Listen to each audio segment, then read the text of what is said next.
Hello friends, जय माँ बगला मुझे सिंह। सुबह का 5:30 बज रहा है। Good morning. देखिए, माँ कामाख्या के दर्शन कीजिए। आज मैं पता है सुबह सुबह जल्दी उठ गई हूँ, इसलिए मैंने सोचा कुछ बातें आपसे शेयर करूँ। कल रात को माँ बगलामुखी की पूजा हुई, अच्छे से पूजा हुई। कल माँ तारा की पूजा हुई। अभी शमशान काली की पूजा होनी बाकी है बस, क्योंकि परसों 30 तारीख है। जिस मकसद से मैं आई थी उसकी पूजा पूरी होगी। लेकिन सच बोलूँ, मेरे इस मकसद में किसी से बदला लेना या फिर यहाँ पे अपने आप को जिताने के लिए लोगों को नीचे गिराना, हराना, किसी के पीछे पड़ना मेरा मकसद नहीं है। क्योंकि ये इतनी बड़ी जगह है ना, यहाँ छल कपट चलता ही नहीं है। अगर यहाँ पे हम मन में पाप लेके आएंगे ना, तो यहाँ माँ को बर्दाश्त ही नहीं होता है। आपको बताऊँ, कल मैं सच बोलूँ, झूठ नहीं बोलूँगी, कल पहली बार कामाख्या में, मतलब इतने दिन से विद्या देवी यात्रा कर रही है, पहली बार ऐसा कुछ हुआ था जिसकी वजह से मुझे थोड़ी सी पैसों में दिक्कत आ गई थी। सच बोल रही हूँ। सुबह सुबह ऐसे मुझे कभी पैसों में दिक्कत नहीं आती, ऐसे मेरे हमेशा मेरे पास लाखों रुपए पड़े रहते। लेकिन कल पूजे में ये बगलामुखी की पूजा ना हो सके, क्योंकि कामाख्या में अगर सबसे बड़ी पूजा मानी जाती है तो माँ बगलामुखी की मानी जाती है।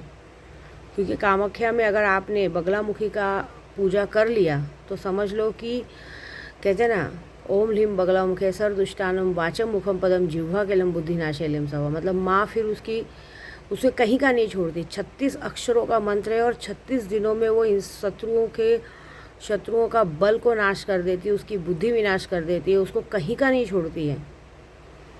तो कल ऐसा कुछ हुआ था कि, क्योंकि देखिए ये कामाख्या है, यहाँ पे कोई भी पूजा ऐसे आप सोचेंगे 10-20 हज़ार में हो जाए, पॉसिबल नहीं है। यहाँ पे एक एक पूजे का खर्चा ही कम से कम 40,000 50,000 ऐसे सब लगते हैं। आज हम लोग इतने, बहुत सारे लोगों को ऐसा लगता है कि हम आ रहे हैं फ्री में पूजा करवा रहे हैं, 200-400 में पूजा होती थी। ऐसी बात नहीं है। हम लोगों को भी यहाँ पे एक एक पूजे का 25,000 50,000, कहते ना, एक एक जनों के पूजे का पे करना पड़ता है। और मैं यहाँ पे ऐसे कभी फ्री में आके या किसी का वो नहीं करती हूँ, ना किसी के पूजे का पैसे का अपमान करती हूँ। कल कुछ ऐसा हुआ था कि ऐसा नहीं था कि पैसा नहीं था, पैसा आने वाला था, लेकिन थोड़ा सा लेट हो रहा था। और कल इतनी बड़ी परीक्षा की घड़ी गई थी मेरी कि मैं आपको सच बोलूँ, मुझे समझ नहीं आ रहा था, लेकिन तो भी मैंने हिम्मत करके कहा था कि माँ मैं पूजा करूँगी। आपकी पूजे में अड़चन आ रही, लेकिन मैं पूजा करूँगी पूरी। पता है मैंने कल क्या किया? दिल से बता रही हूँ। कल मैंने ये किया कि मैंने अपने गुरु के लिए गुरु दक्षिणा के रूप में, मैंने बोला ना, गुरु पूर्णिमा का गिफ्ट लिया था, सोने की रुद्राक्ष की माला। वो मैंने सोचा था कि यहाँ जब पूजा पूरी हो जाएगी तो मैं अपने गुरु को गुरु दक्षिणा देकर जाऊंगी। पहले गुरु पूर्णिमा का गिफ्ट मैंने उस वक्त दिया नहीं था, मैंने सोचा मैं निकलते समय दूंगी। लेकिन कल मेरे मन में ऐसा आया कि गुरु पूर्णिमा का गिफ्ट तो मुझे देना ही है, वो तो मैं दूंगी ही, पैसों की दिक्कत नहीं है। लेकिन कल मेरे गुरु के आंखों में सवाल था, क्योंकि यहाँ कैसा, कामाख्या में बगैर पैसों के काम नहीं होता। तो थोड़े बहुत कुछ पैसे कम पड़ गए थे, तो मैंने अपने गुरु को क्या कहा कि उनके दिमाग में शायद किसी ने ऐसा भर दिया था या कुछ था कि शायद मैं यहाँ पे आई हूँ तो उनके पैसे पे नहीं करूँगी, ये नहीं करूँगी। पूजे का था तो मुझे ऐसे किसी की बातें सुन के लेना पसंद नहीं। मैंने कहा था, मैं खुद इतने सर से पाँव तक गहने पहन के आई हूँ, 2500 लाख के, कि एक आध गहना भी उठा के फेंक दूँ ना तो मुझे फ़र्क नहीं पड़ता। तो मैंने उनके लिए जो गिफ्ट लाया था, रुद्राक्ष की माला, वो मैंने निकाली और उनके हाथ में दे दी। मैंने बोला, देखिए गुरुजी, ये तो मैंने आपके लिए गिफ्ट लाया है, ये मुझे आपको देना ही था। लेकिन बॉम्बे में सब जगह बहुत बारिश हो रही है, मेरे बहुत सारे कस्टमर हैं जिनके पास मेरे पैसे पड़े हुए हैं, लेकिन इस वक्त उन लोग को मैं फोर्स करना अच्छा नहीं लगता। ये आप मेरी माला पकड़ो, ये माला तो आपकी है, ऐसे भी जाते समय मुझे आपको दे के जानी थी, लेकिन फ़िलहाल अब इस वक्त आप इसको पूजे का पैसा समझ के मेरी पूरी पूजा पूरी करवाओ। आज माँ भुवनेश्वरी की पूजा है, भवन की पूजा है। कहते भुवनेश्वरी माँ की पूजा करने के लिए तो रावण का वध करते समय श्री राम जी ने भी उनका किया था पूजा, क्योंकि उनकी पूजा करने से धन की प्राप्ति होती है, खुद के घर की प्राप्ति होती है, सर्व दुश्मनों का भी विनाश होता है, मति फेरती हैं। तो मेन, लेकिन सबसे बगलामुखी की पूजा बहुत मेन थी, क्योंकि मैं अपने उद्धव बाला साहब ठाकरे के लिए इतनी बड़ी पूजा करने आई थी, उनके सर्व शत्रु विनाश के लिए पूजा करने आई थी।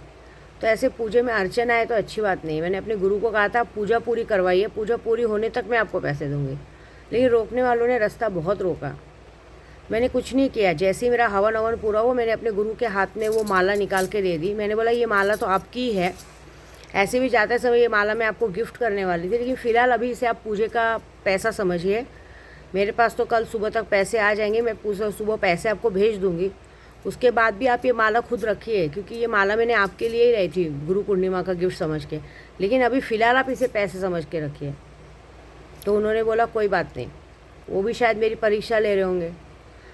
रात को मैं आई, मुझे बहुत तेज़ नींद आ रही थी, बहुत तेज़ सर दुख रहा था, क्योंकि मुझे अच्छा नहीं लग रहा था। ज़िंदगी में पहली बार ऐसा कैसे हो गया, इतना परीक्षा कौन ले रहा है। मैं सो गई। अभी सुबह 4 बजे की बात है। मैंने सपनों में कुछ ऐसे लोगों की शक्ल देखी है कि मुझे आज हंसी आ रही है। मैंने स्टेटस पे भी रखा है कि इंसान अपने आप को जिताने के लिए इतना गिर गया कि इतनी बड़ी जगह से, माँ कामाख्या की जगह से अब पंगा ले रहा है। क्योंकि शायद किसी को पता नहीं है कि माँ कामाख्या, मतलब आप देश की किसी भी कोने में चले जाओ, एक हमारे विंध्याचल में, मैं पूरे दुनिया की बात कह रही हूँ, एक हमारे विंध्याचल में और एक यहाँ माँ कामाख्या, ये दो जगह पे शक्तिपीठ नहीं है, यह साक्षात माँ है। और ये किसी की बातें बर्दाश्त नहीं करती हैं।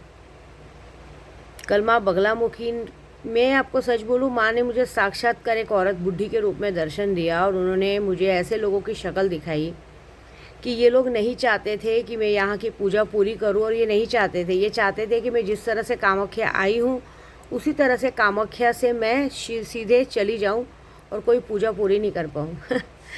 एक बात बताओ, मैं यहाँ पे हर 6 महीने पे आके पूजा करती हूँ। अभी पिछली बार 6 महीने पे आके कम से कम लाखों की पूजा की है। तो मैं पूजा नहीं करती तो क्या, मैंने यहाँ पे रात दिन बैठ के कल तक की तारीख में 9 लाख जप पूरा किया है।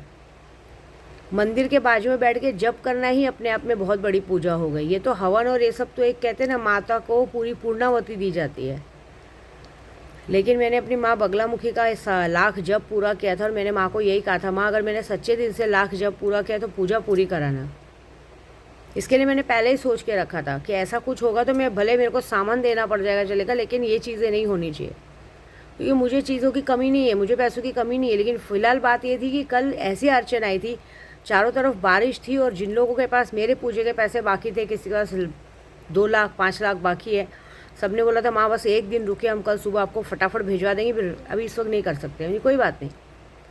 मेरे गुरु ने भी मेरा मान रखा। सोचो, उनके लिए जो गुरु दक्षिणा के लिए, गुरु पूर्णिमा के लिए उनके लिए जो गुरु का गिफ्ट लिया था, वही उन्होंने हाथ में लिया। बोले मुझे कोई फ़र्क नहीं पड़ता। लेकिन एक बात बताओ, मेरे लिए इस दुनिया में सबसे प्यारी मेरी माता रानी है। उसके बाद मेरे प्यारे बच्चे, जिन बच्चों के लिए मैंने पूरी दुनिया छोड़ दी, मैंने खुद अपनों से रिश्ते तोड़ दिए। मेरा पति, जिसके लिए मैं इतना प्यार करती हूँ कि मैंने उसके लिए पूरा ब्रह्मचार्य का व्रत रख के आज उन लोगों को वहाँ बारिश में छोड़ के इतनी दूर मुंबई से 3,500 किलोमीटर माँ की यात्रा पूरी कर रही हूँ, जब तब कर रही हूँ, जिसमें मेरे मन में किसी के लिए कोई छल कपट नहीं है, किसी के लिए कोई द्वेष भावना नहीं है, मेरी किसी के लिए कोई दुश्मनी नहीं है। मेरा सिर्फ इंटेंशन है कि मैं शक्ति प्राप्त करूँ, मेरा भी मेरा भी घर हो खुद का, मेरे लोग, जो लोग मुझसे पूजा कराते हैं उनका भी खुद का घर परिवार हो, मेरे उद्धव बाला साहब ठाकरे जी, तो बस इससे अलावा मेरे दिल में कोई पाप नहीं है। लेकिन फिर भी कोई नहीं चाहता है कि मेरा सुहाग मेरे साथ रहे, कोई नहीं चाहता है कि मेरे, क्या बोलते हैं, मेरा सुहाग मेरे साथ रहे, या कोई नहीं चाहता है कि मेरे बच्चे मेरे साथ रहे। क्या बोलूँ मैं। आप सोचिए, इनसे पंगा ले रहे हैं।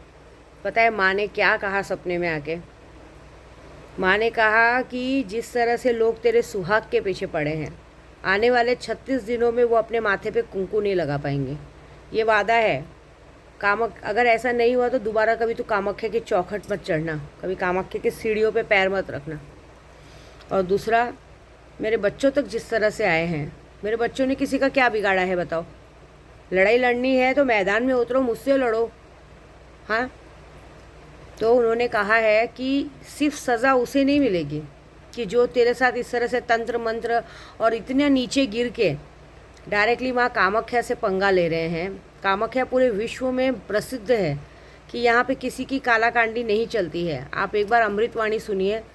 मन में छल कपट लेके आए, माँ के सामने लाखों का भेंट चढ़ाए, वो स्वीकार नहीं करती हैं। अकबर सोने का छत्र लेके गया था, माँ ने सोने का छत्र उठा के फेंक दिया था। आता है ना गाना, सुन मेरी देवी परतवासिनी तेरा पार नहीं पाया, नंगे पग तेरे अकबर आया, सोने का छत्र चढ़ाया।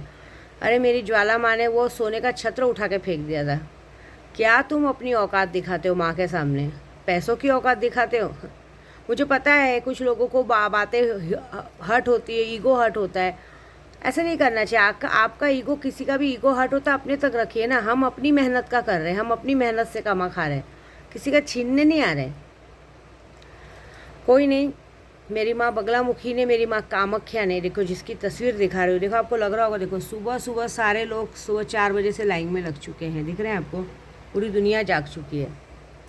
माँ ने कहा है कि इन 36 दिनों में तूने जिस तरह से लाख जप किया है, मेरी सिद्धि प्राप्त की है। मेरी मंगल माँ ने मुझे आशीर्वाद दिया है कि जिस तरह से तूने मेरा पूजा पूरा किया, जिसने जिसने तेरे पूजे में अर्चन डाला है और जिसने पूजा अर्चन डालने में जिसने उन लोगों का साथ दिया है, ये वादा पक्का है कि ना उनके माथे पे चमकता सूरज के जैसा तिलक रहेगा, ना सिंदूर का टीका रहेगा, ना उनकी औलादें बचेंगी। जिस तरह से लोग मेरी औलाद के पीछे पड़े, लेकिन मैं माँ से बोलती मुझे ऐसा नहीं चाहिए माँ। लेकिन तो भी आपको पता है, सबको औलाद औलाद लगता है। औलाद का दुख क्या होता है मालूम है क्या? औलाद का दुख ये होता है कि हमको कभी, जो लोग औरतें बांझ होती है ना, उतना बड़ा दुख नहीं होता है कि बच्चा नहीं हो रहा है, बच्चा नहीं है, वो दुख नहीं होता है। दुख कब होता है मालूम है? जिस औलाद को हम बचपन से पाल पोस के बड़ा करते हैं, उसको दिल से लगा के रखते हैं, उसकी पूरी सेवा सत्कार करते हैं, और अचानक से वो हमें छोड़ के चला जाए, तो सोचो क्या होगा।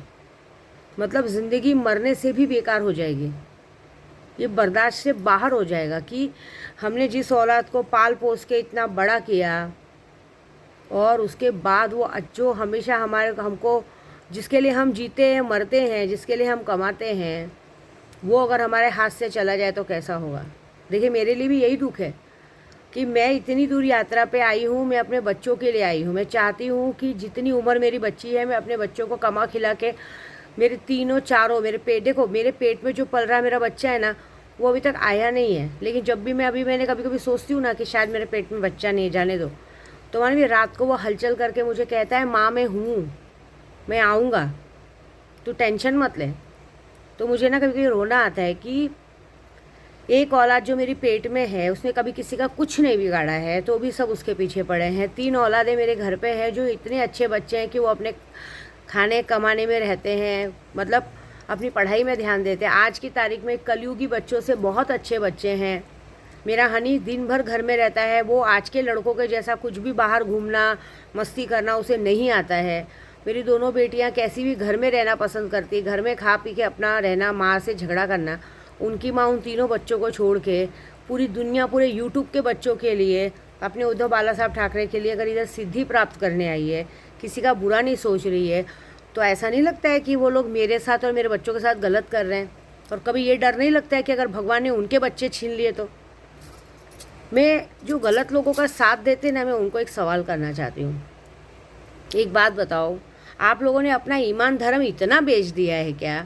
आप लोगों ने अपने आप को इतना गिरा लिया है क्या कि आप लोगों ने एक बार भी ये नहीं सोचा है कि आप जिनका साथ दे रहे हो 2 पैसों के लालच में, आप लोगों ने अपना ईमान इतना बेच दिया है कि वो 2 पैसे कब तक टिकेंगे? देख रहे हो यहाँ पे खोखे के खोखे देने के बाद भी आज महाराष्ट्र में पूरी तरह से बारिश ने अपना आसार मचा के रखा है। तो आप एक बात सोचिए, जिस तरह से आप लोगों का बुरा सोचते हैं, अपने आप को कहते हैं ना 30 मार खा की औलाद समझते हैं, हाँ, बहुत बड़ा प्रेस रिपोर्टर समझते हैं, बहुत बड़ा कहते हैं ना खबरी समझते हैं। एक बात बताओ, कभी डर नहीं लगता है भगवान से कि जब भगवान तुम्हारी खबर लेना चालू करेगा तो तुम लोग कहीं के नहीं रहोगे, तुम्हारी हस्ती मिट जाएगी। कोई नहीं, देखो इस बार तो ना मैंने तो कुछ किया नहीं है, मुझे यहाँ कुछ करने आई भी नहीं, क्योंकि यहाँ पे हमें इजाज़त नहीं है किसी के लिए भी बुरा करने का या सोचने का। लेकिन ये बात पक्की है कि माँ कामाख्या देख रही हैं।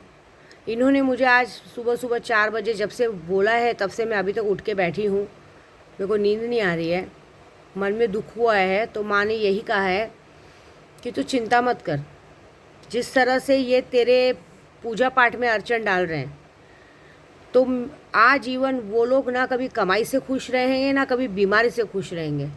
कहते हैं ना कीड़े पड़ पड़ के मरेंगे। इनकी मौत पे तो रोने वाला कोई नहीं रहेगा। इनकी मौत ऐसी जगह होगी कि लोगों को पता भी नहीं चलेगा कि ये लोग मर गए और इनकी लाश सड़ गई। मतलब कोई बेगाने ही इनकी लाश को अंतिम संस्कार दिया जाएगा। 36 दिनों में ये काम होगा। आज से 36 दिन तू गिन ले। और दूसरी बात, जिस तरह से ये तेरी औलाद के पीछे पड़े हैं, आज से 36 दिन के अंदर ये अपनी सबसे प्यारी औलाद खो देंगे। जिसको इन्होंने पाल पोस के बड़ा किया रहेगा ना, ये फिर उस औलाद का मतलब उस औलाद के लिए पागल हो जाएंगे जब इनकी औलाद इनके गोश्त से खोएगी। और दूसरी बात, जैसे 36 दिन में जैसे तेरे सुहाग के पीछे पड़े ना, आज से 36 दिनों के अंदर ये अपने माथे पे टीका सिंदूर लगाने के लायकी के नहीं रहेंगे। और ये बात का इन्हें पश्चाताप रहेगा और ये बात ये मानेंगे कि हम विद्या देवी के पीछे पड़े थे और हमारे साथ ये हुआ। ये वादा है। और अगर ये काम पूरा नहीं हुआ तो दोबारा कभी तो कामाख्या की सीढ़ियों को मत चढ़ना। क्योंकि माँ के मंदिर में, माँ बगलामुखी के मंदिर में मैंने अपने गले से, कहते हैं ना पीताम्बरा माँ है, सोने के रथ पे सवार होती है, वहाँ पीताम्बरा माँ के मंदिर में गुरुवार के दिन मैंने अपने गले से रुद्राक्ष की माला मेरे गुरुजी को दी है। क्योंकि मेरे लिए सोना चांदी महत्व नहीं है, मेरे लिए मेरी माता रानी महत्व है। तो माँ ने कहा है, जिस तरह से तूने अपने गले से, इस तरह से अपने गले से ये चीज़ें उतारी है, अगर मैंने सामने वालों को सर से पाँव तक नंगा नहीं कर दिया ना, बगैर कपड़ों के नहीं घुमाया ना, तो इस वक्त कहते हैं ना, फिर भूल जाना कि बगलामुखी किसको कहते हैं। क्योंकि हमारे हिंदू धर्म में अगर शत्रु विनाश का सबसे बड़ी देवी कोई है तो माँ बगलामुखी है। कहते हैं कि पूरा विश्व सो जाता है लेकिन माँ बगलामुखी रात भर जागती हैं, क्योंकि उन्हें यही अधिशास्त्री है कि पूरी भगवान के सोने के बाद पूरी रात को ये हमारे देश की, हमारे जगह की रक्षा करती हैं। तो इन्होंने वादा किया है कि जिस तरह से तूने अपने पूजा पूरी करने के लिए, मेरी पूजे को प्राप्त करने के लिए ये सब बातें नहीं सोची है, तो जिसने ये काम किया है उन लोगों को अगर मैंने सर से पाँव तक 36 दिनों में पैसों से, घर से, हर तरह से नंगा नहीं किया, रोड पे भिखारियों जैसा घुमाया नहीं, तो फिर कामाख्या का नाम क्या रह जाएगा। मतलब एक बार तो डर तो आना चाहिए ना कि हमने कामाख्या के दीक्षित पंडितों से पंगा लिया था, कामाख्या के अघोरियों से पंगा लिया था, तो ये विद्या देवी से पंगा लिया तो हमारा क्या हो गया। तो बस आज से 36 दिन गिनो, 36 दिन में तुम लोगों का काम तमाम हो चुका है। लेकिन एक बात है, मैंने पहले भी कहा, आज भी कहती हूँ, अघोरियों से पंगा मत लो और मुझसे तो बिल्कुल मत लो, क्योंकि मैं मारण, मोहन, वशीकरण में एकदम स्पेशलिस्ट हूँ। आप लोगों को नहीं पता है, मेरे लिए मारण का काम मुश्किल से 7 दिनों का है। मैं तुरंत 7 दिन में आदमी को ऊपर पहुँचा देती हूँ।